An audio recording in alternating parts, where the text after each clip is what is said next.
Hi everyone and welcome to Seirim Cybersecurity Daily Report. Today we're talking about the news from European Union. Hi Steven, how was your weekend? It was fairly good, thank you. Relaxing, but I'm ready back at work, That's really ready to good. go.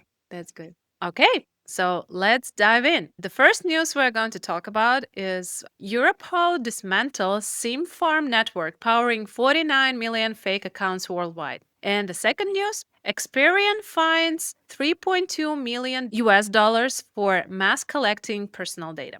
A major operation by Europol, named Operation SIMCARTEL, has successfully dismantled a global SIM-first cybercrime infrastructure that enables the creation of more than 49 million fake online accounts. The network used some 1,200 SIM box devices containing 40,000 active SIM cards seized during the operation and served clients by providing telephone numbers from over 80 countries to obscure identity and location when committing crimes. In the coordinated law enforcement action, 7 suspects were arrested. Luxury vehicles and bank cryptocurrency funds were seized. Servers and websites were taken over.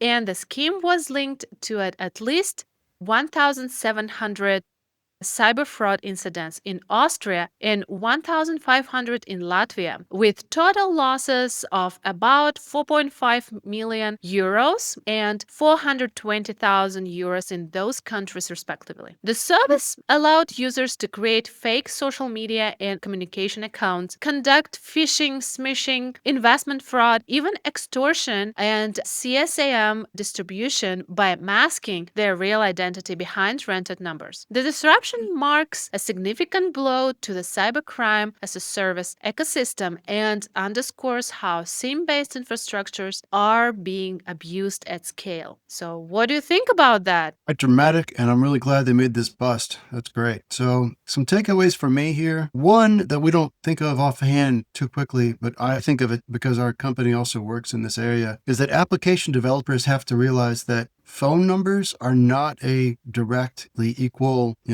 proof of a person's identity or that it is a singular human person, right? It's so easy and possible for these fraudsters and basically anyone on the web who hires for this kind of service, because you can pay these guys for the service of getting a phone number SIM, that basically phone numbers have no guarantee of being from someone who they say they are and so on, right? So application developers, you got to find other ways to prove people's humanity and other verification of their identity. Now, in addition to that, I would also say that as a person who I'm from one country, USA, I live in another country, China, I've actually needed services like this before. So a lot of the people that were affected by this fraud were people who paid this service. What's the name of the website? It's goGetSMS.com. Because I've needed before in the past to receive SMS, right? Because a lot of websites and whatnot require it, but because of my strange country status, I cannot receive an SMS, right? So I would hypothetically be a customer for this service. I would go look for this kind of thing and pay for it. It's important for people to realize that when you need such a service that might be on the edge of, like, I would say normal internet services or even legality, to take great care because you could end up being scammed as well. So there's a lot of people who paid these guys for the service who also got scammed by the service providers, right? So I'd watch out for that, right? And then my final takeaway is that you just got to be aware of how sophisticated the social engineering fraudsters are, right? So they'll go to any links, whatever is the email, the phone number, the SIM, the SMS, they'll do anything to bulk up their toolkit to social engineer and phish people. So just more information to help train your staff that they have to watch out for these things. So anyone that calls them from any SMS or messages they might receive, they have to be very wary of them. That's absolutely right. Okay. Now let's talk about the news from the Netherlands. Experian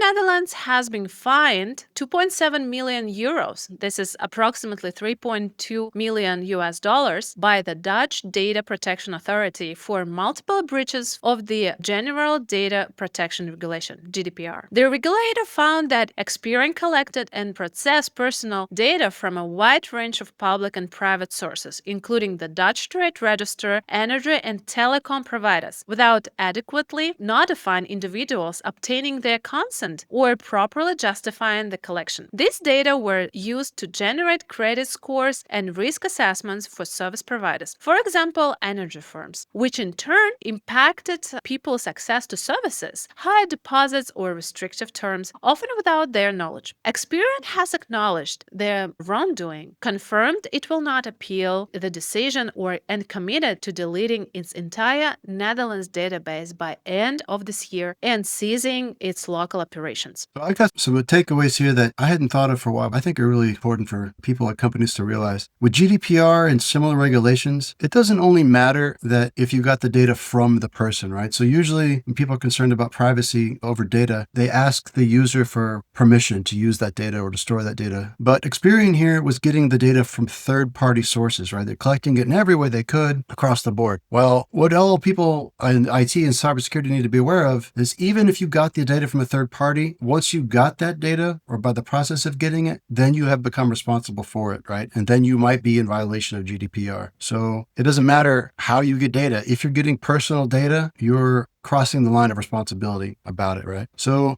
Yes. another point there related, I think, is that the business side, they're not so concerned. They think the more data we get, the more powerful our services are. So it might be worth any expense, or they may not be aware of the liability that they're incurring, right? So a lot of us in cybersecurity, we study along the way these regulations of GDPR, HIPAA, PCI DSS, whatever it may be. And we know that there are potential fines and regulatory consequences that can occur. So it is incumbent upon us that we have to share that possibility with the business side whenever we come across it. So don't just take orders from the business side when you're on the IT side and do whatever they wish without any feedback to them about the potential downfalls of it, right? So the stakes here were high. The fine they paid, this might fall into the range of like, that's just the cost of doing business. This company might keep doing it anyway. But no, they had to cease their operations in Netherlands as well. They just completely left. So this regulation has basically nullified their competitive advantage or been so costly for them that they stopped their business in the Netherlands. So that's how high the consequences can be. So within your company, you have to be aware of it and safeguard against this kind of mistake occurring, right? So at the corporate level, do not put your ambitions over the rights of people and the regulations of the countries you're operating in. And as always, my final takeaway here, minimize the data that you're collecting. So if they can do this work without collecting so much personal data, that would be preferable, right? Do they need all this information? Yeah. Perhaps.